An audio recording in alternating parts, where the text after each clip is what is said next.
Estou fazendo um resgate de conceitos, de técnicas, de conhecimentos que a gente já estudou ao longo desse percurso. O primeiro deles é que todas as vezes que alguém perguntar para você, que alguém questionar você, que você fosse se posicionar, que você fosse expressar, que você fosse se afirmar, que você for produzir livros, e-books, vídeos, posts, etc. Eu acho que a primeira coisa que a gente precisa tornar claro e evidente para essa sociedade ainda ignorante do que é neuropsicanálise, não no ignorante no sentido de intelectualidade, mas ignorante no sentido de se limitar para esse conhecimento, é que neuropsicanálise não é uma nova abordagem, não é um novo campo dentro da área da própria psicanálise, não é uma nova abordagem que disputa como a kleiniana, a winnicottiana, a bayesiana, a lacaniana, a freudiana, não é. A psicanálise é a mesma coisa que a neuropsicanálise. A neuropsicanálise apenas faz uma revisitação, ou seja, ela vai lá no passado, ela vai há um século atrás e fala: quando Sigmund Freud, o criador da psicanálise, pensou na ideia de psicanálise, quem era ele? O que ele estava fazendo? Qual era o ambiente, o percurso, o momento que ele se encontrava na vida dele? E esse momento não era como um clínico, não era como um pesquisador teórico, não era como um pesquisador psicológico, não era como um pesquisador, que ainda nem existia a ideia da psicanalítico, não era como um filósofo social, não era como um filósofo em si, não era como assistente social, não era como psicólogo, como psiquiatra, etc. Era como um neurologista. Essa é a primeira formação do Freud. Então, o Freud vem dessa ideia, dessa origem que nós dizemos muito mais básica, mensurável, métrica e científica que a própria neurologia. O Freud parte desse conhecimento de pegar uma experiência a nível neurobiológico e mensurar esse nível neurobiológico, psicológico com métricas matemáticas, físicas, bioquímicas, etc. Então, a neuropsicanálise é um retorno a esse Freud. Eu sempre gosto de dizer que a neuropsicanálise ela surge como um resgate ao Freud, ao sonho freudiano. Ela surge como um resgate à ideia, ao pensamento, ao desejo do Freud de mais de 100 anos atrás, que é pegar um processo que é puramente psicológico, puramente psíquico, puramente mental e conseguir mensurar esse processo, ainda que biológico, ainda que psicológico, ainda que mental e psíquico, a matemático, a química. Eu consegui ter traços numéricos para se referir a esse processo. Então, ele já tinha esse desejo. Aquele texto que é clássico do Freud, que é Projeto para uma Psicologia Científica, 1915, que o Freud vai se referir à ideia de, na tentativa dele, influenciado pelos professores dele, que eram puramente físicos, puramente matemático, materialista, pegar um processo que é psicológico e falar: Freud, vamos pegar esse processo, se a gente não conseguir mensurar esse processo em números, em física, esse processo não é válido, esse processo não serve. E aí o Freud, influenciado por essas referências materialistas, ele vai tentar mensurar isso, mas ele não consegue, ele se frustra, ele se depara com uma barreira que todos os outros que vêm depois dele se deparam. Não é somente o Freud. O erro não é dele, a limitação não é dele, a dificuldade não é dele, mas todos os outros teóricos, tanto da física, da bioquímica, da matemática, da mentalidade, etc., que tentaram mensurar um processo psicológico, psíquico, a uma mensuração física, a uma mensuração matemática, se frustraram. Não era incapacidade psicológica desses profissionais, era o ambiente, era o contexto em que eles se encontravam. Então, a possibilidade matemática, a possibilidade física, bioquímica, tecnológica, científica daquela época não era a tecnologia, a possibilidade científica de pesquisa, de mensuração, de estudos científicos que se encontrava nos anos 2000. Então, Freud vai falecer em 1939 em Londres, por um câncer no maxilar, que ele vai pedir a um grande companheiro, que não vale ressaltar aqui, que cometa o que nós hoje conhecemos como eutanásia, a ideia de tirar a própria vida porque ele não tinha uma solução, ele não aguentava as dores que ele tinha que lidar. Em 1939, o Freud vem falecer, perder a própria vida, se fazendo uma pergunta, um questionamento que eu acho muito válido resgatar para a nossa atualidade, de um século depois, que é a ideia de ele fala assim, 1939, o Freud escreve, por que que as pessoas buscam tanto a infelicidade, dedicam toda uma vida, todo um esforço, todo um investimento, todo um tempo para encontrar uma infelicidade e quando essa infelicidade chega, quando essa frustração chega, quando essa notícia ruim chega, quando esse sentimento afetivamente negativo chega, essa deshomeostase chega, as pessoas se surpreendem. Elas reagem como se fosse uma surpresa. Nossa, por que que isso aconteceu? Eu não esperava isso. E aí o Freud, para mim, é o questionamento mais válido, não é nem o início da psicanálise, é o fim da psicanálise. Quando em 1939 ele se faz essa pergunta: por que que as pessoas buscam tanto a infelicidade e quando a infelicidade chega, essas pessoas se surpreendem? Como se fosse uma novidade, como se elas já não estivessem buscando aquilo. Mal sabia o Dr. Freud que as pessoas estavam repetindo um padrão que hoje nós conseguimos comprovar que a gente está falando de neurobiológico. Uma comprovação neurobiológica para o teu padrão, uma comprovação neurobiológica para o teu comportamento, para aquilo que o teu cérebro busca, para aquilo que a tua afetividade acha que é conhecido, acha que é sobrevivível. Não é nem que é saudável, que é cognitivamente ou culturalmente aceito, mas que é conhecido. Se é conhecido, eu já sei que dói, que me faz sofrer, mas eu consigo sobreviver. Então, o Freud, sem esse conhecimento tecnológico, neurocientífico, se faz essa pergunta. E aí, a partir desses avanços específicos da tecnologia, da medicina, da ciência, da neurologia e da neurociência, nós chegamos aos anos 2000. Nos anos 2000, com todo esse progresso que a tecnologia significativamente faz a cada ano, a ciência, a neurociência em si, as pesquisas científicas, nós conseguimos então chegar agora à tecnologia, à metodologia de estudos de testabilidade que fala, se você disser uma teoria, eu tenho ferramentas, eu tenho métodos, eu tenho ciência, eu tenho tecnologia que eu consigo aplicar em cima dessa tua teoria que você teorizou e dizer se isso é certo, se isso é errado, se isso é verdadeiro, se isso é falso.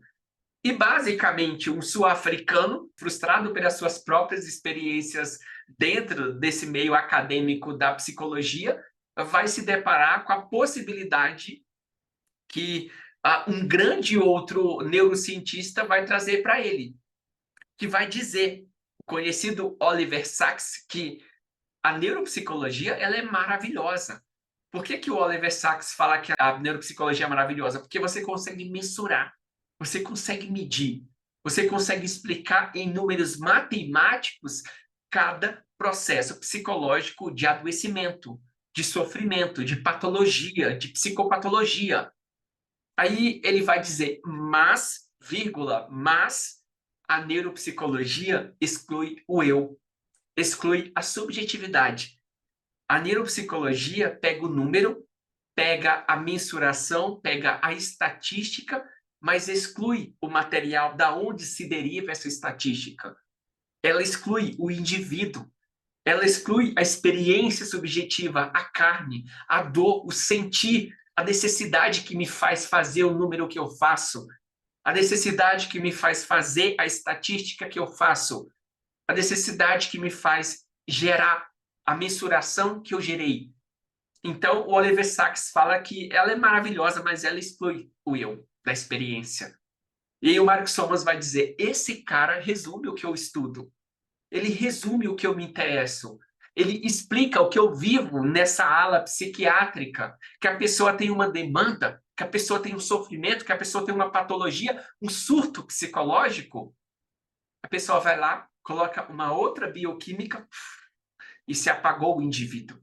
Se apagou a carne, se apagou a pulsão freudiana, se apagou a pulsão, a neurobiologia, o circuito afetivo punksiano. E aí o indivíduo apaga. Então, o Punxsutaw, frustrado por isso, tanto quanto o próprio Punxsutaw foi, diz, então, eu quero estudar algo além. E aí ele vai se interar pelos caminhos, etc. Quando ele entra em contato com o material do Oliver Sacks, ele fala, esse cara entende do que eu estou sofrendo, ele entende da minha patologia, ele entende do que eu não estou conseguindo entender. O Mark Solomons fala nas suas várias entrevistas que todas as vezes que ele falava para os professores dele na aula de neuropsicologia, tá, isso é um número, isso é uma estatística, mas cadê a experiência? Cadê a consciência afetiva? Cadê o eu dessa experiência? Aí os professores deles respondiam para ele assim: Mark, não faça essa pergunta. Não pergunte isso, porque isso vai ser ruim para a tua carreira. Não pergunte por essa resposta, não deseje essa resposta, ou como neuropsicólogo você vai se frustrar. Você não vai progredir. E é nesse momento, frustrado pela experiência dele, já dolorido por aquela resposta, que ele encontra então esse texto, esse livro do Oliver Sacks, e ele então se implementa por essa linha, por essa pesquisa da subjetividade, por essa pesquisa da consciência, do ser que experiencia aquilo. E aí ele conhece então a chamada psicanálise. Estudando então a partir dos anos 2000, ele vai encontrar uma explicação muito técnica, muito estatística e neuropsicológica para o que é o sonho, através dos contemporâneos que tentam explicar o que é o sonho, etc. Ele abandona essa explicação e encontra nas suas pesquisas uma outra explicação para o que é um sonho. E ele entende que o resultado, as respostas que ele encontra para o que é um sonho, bate exatamente agora com fundamentação neurobiológica e neurocientífica para o que é um sonho, segundo o próprio Freud falava. Há mais de um século atrás, ele fala, o Freud falava que um sonho representa isso. Hoje, os meus estudos com a tecnologia, com a possibilidade estatística que o Freud não tinha, diz que é isso mesmo. Então, ele vai, através de vários autores, etc., rebater, criticar, debater, buscar estudos, fundamentações, e a psicanálise, então, abre de novo seu campo de interesse. O templo da psicanálise está de portas abertas e muitas pessoas interessadas nesse templo, nesse conhecimento, nessa liturgia, começam de novo a adentrar essa instituição. E isso tem uma data significativa que é em 1999, mas se fundamenta através das estatísticas americanas em 2000. Então, em 2000, o Mark Solomons abre, eu acredito que o segundo congresso da NPSA, que é a Associação Internacional de Neuropsicanálise, e nela tem grandes nomes da neurociência que nós conhecemos hoje, defendendo a ideia de que sim, a psicanálise ela tem uma fundamentação, ela é significativa, mas ela precisa dialogar com a neurociência. Então, só para trazer uma referência para vocês, que nomes como o Mark Solomons, a essência da psicanálise, que é o próprio Sigmund Freud, a Christine Alberini, que para quem quiser entender sobre inconsciente, reconsolidação de memória, ego, superego, precisa recorrer aos estudos da Christine Alberini, o Joseph Ledoux, que fala das memórias que são indeléveis, memórias que você não consegue, ou difíceis de adquirir, mas memórias também difíceis de apagar, que são as memórias que compõem o que o Freud vai chamar de inconsciente. Nós temos o Damasio, que vai dizer que as contribuições, os achados da neurociência moderna batem significativamente com o que o Freud já falava sobre o que era um afeto, sobre o que era ou como era o funcionamento da mente há mais de um século atrás. Nós temos o Eric Kandel batendo nos psicanalistas raízes e dizendo que se a psicanálise não começar a dialogar com a neurociência, a psicanálise vai ficar muito bem agasalhada dentro de uma prateleira de uma biblioteca na seção de literatura romanticista, reflexiva, filosófica, mas não numa literatura científica, que é aquilo para o qual o Freud criou a própria psicanálise. Então, ele fala dessa necessidade, mas que ainda assim, com todos os percalços, com todas as limitações, a psicanálise, através desse diálogo com a neurociência, é a ferramenta mais eficaz e mais coerente que a gente tem para entender o que significa mente. Então, esses são alguns autores que defendem essa ideia. Alguns autores aqui, como Eric Kandel, Leduc, se posicionam que a psicanálise tem que se submeter a neurociência. Pensadores como o Mark Somos, o Damasio, a Christine Alberini e o Eduardo Schmidt vão dizer que não, que a psicanálise ela tem que se sustentar pela sua base e que ela tem que dialogar com essa neurociência, não se submeter a essa neurociência. Então, é um diálogo, é uma troca de conhecimento, não uma subserviência da psicanálise com a neurociência ou vice-versa. É uma troca de conhecimento. Eu sei disso, você sabe daquilo. A gente faz uma troca, como foi aquilo que constituiu a sociedade brasileira, a sociedade moderna como um todo, e a gente consegue, então, construir uma ferramenta. Eu trago todo esse discurso para dizer que quando um psiquiatra, um neuropsicólogo ou um psicólogo, um clínico geral, chega para você, enquanto neuropsicanalista, e fala que uma depressão é apenas a consequência de um desequilíbrio bioquímico, ou que uma ansiedade é um aumento, uma excitação na produção bioquímica em determinada região, e que se eu der uma medicação aquilo vai se assimilar, ele não está errado, 100% ele não está errado, mas que você, enquanto psicanalista, precisa esclarecer para esse psiquiatra, para esse psicólogo, e em especial onde nós temos mais espaço para esse paciente, que o ambiente, o comportamento, o aprendizado, a automatização dele em consequência de circuitos emocionais vai dizer por que é uma bioquímica. Porque se todas as vezes eu tenho aquele comportamento atrás de determinada coisa e eu não alcanço determinada coisa, eu não alcanço determinada recompensa, a naturalidade é que meu processo, esse circuito emocional, produza determinada bioquímica. Nenhuma das duas partes está erradas, mas a gente não está dialogando, que sim, é uma bioquímica. De fato, um determinado comportamento, onde eu faço um comportamento para obter uma recompensa e aquela recompensa não vem, eu tenho uma determinada diminuição de produção ou um aumento de produção de bioquímica no sistema afetivo de raiva, no sistema afetivo de medo, no sistema afetivo de cuidado, de vínculo, etc. Mas que não é puramente a bioquímica que gera aquilo. Existe um ambiente, existe um contexto aonde esse indivíduo está inserido. Para além desse contexto e desse ambiente, existe um aprendizado, uma automatização que nós chamamos aqui do ego. O ego constrói uma automatização independente do ambiente, independente do momento. Se você está falando de uma automatização, de um modelo preditivo, o comportamento vai ser o mesmo. E, naturalmente, a bioquímica vai ser menos ou a bioquímica vai ser mais, o que vai desencadear nessa perspectiva do psiquiatra, do neuropsicólogo, que sim, nós estamos falando de uma bioquímica. Então, vocês entendem que a gente não está fazendo uma separação, que a gente está fazendo uma integração entre a ideia dessa mente e a ideia desse cérebro para dizer que sim, o sofrimento é o mesmo. A causa que está trazendo isso é a mesma, mas a explicação com a qual nós estamos olhando, ela é diferente. O psicanalista clássico está aqui, o psiquiatra está lá.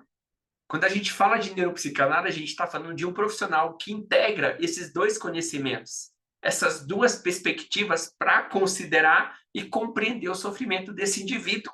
Então, é isso que é neuropsicanálise. A gente não está dizendo que é uma disciplina diferente. Então, se vocês se posicionam dizendo que a neuropsicanálise é uma disciplina diferente, que ela é melhor, que ela é diferente, que ela traz uma implementação diferente, não. Do ponto de vista de quem fundamentou a neuropsicanálise, como o próprio Marcos Soma, a gente está falando da mesma coisa. Mas a gente está falando da mesma coisa, dialogando com o conhecimento neurocientífico. Isso é a fundamentação do que nós chamamos de neuropsicanálise, tá? Então, o que a neuropsicanálise traz diferente da psicanálise há mais de um século atrás? Ela traz um conhecimento psicológico e biológico.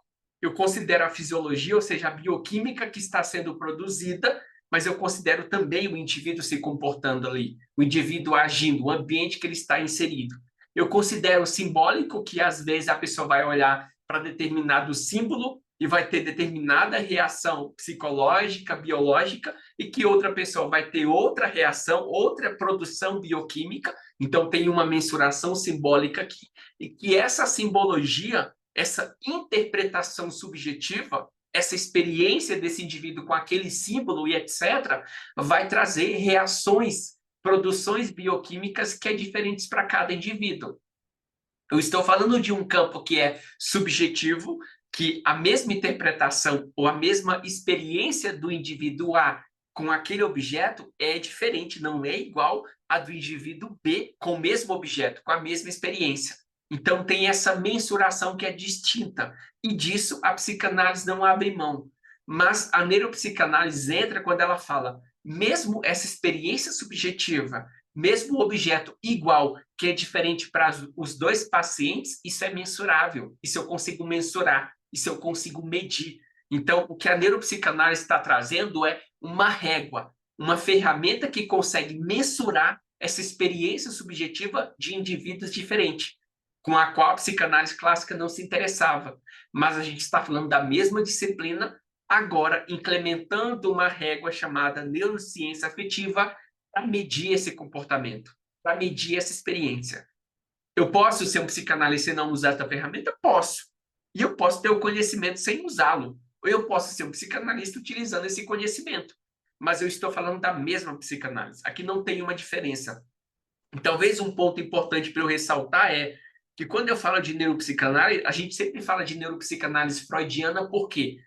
Porque o Freud, ele não é só o cara que criou a psicanálise, ele é o pai da psicanálise. O que significa ser o pai da psicanálise? Ele construiu um modelo de como a mente funciona. Ele estruturou um aparelho psíquico.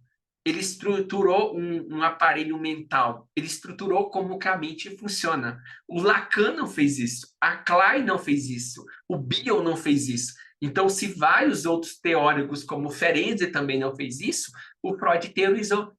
Por isso que o Freud é um dos autores da psicanálise que tem menos técnica, mas tem mais teoria. O compêndio de teoria do Freud é desse tamanho, mas o compêndio de técnicas do Freud é desse tamanho. Porque o Freud construiu um modelo de como a mente funciona.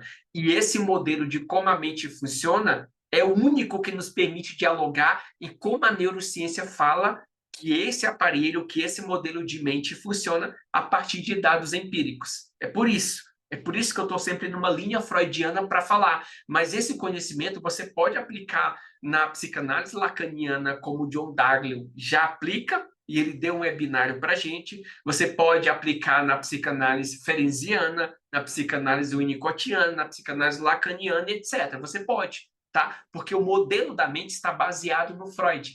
É essa a fundamentação. E assim como a neurociência vai trazer um dado que desafia a ideia de como funciona o inconsciente na psicanálise clássica, o modelo de como funciona o inconsciente na psicanálise clássica, desafiada pela neurociência, vai impactar em todas as outras abordagens depois do Freud. Lacaniana, ferenciana, winnicottiana e assim sucessivamente. É isso que nós precisamos ter em mente, tá? Mas a fundamentação desse conhecimento, esse resgate, lá do nosso início estudando neuropsicanálise, esse curso é que a neuropsicanálise não é mais um campo, está falando da mesma coisa, a gente está falando da psicanálise agregada a uma ferramenta neurocientífica. É isso. Não sejam psicanalistas, como o Freud falava, psicanalistas selvagens. Não façam uma psicanálise selvagem, que é eu estou sentindo isso. Você está sentindo isso por causa de determinada bioquímica, por causa de determinada estrutura, etc. Isso é psicanálise selvagem. Você precisa entender subjetivamente, vinculada a esse paciente, que a experiência é dolorida no percurso dele, na história dele, não por causa de uma bioquímica, não por causa de circuito emocional, tá? Isso é a base do que nós chamamos de psicanálise ou neuropsicanálise. A psicanálise fazendo uso de uma ferramenta neurocientífica, de um conhecimento científico para fundamentar a minha prática clínica.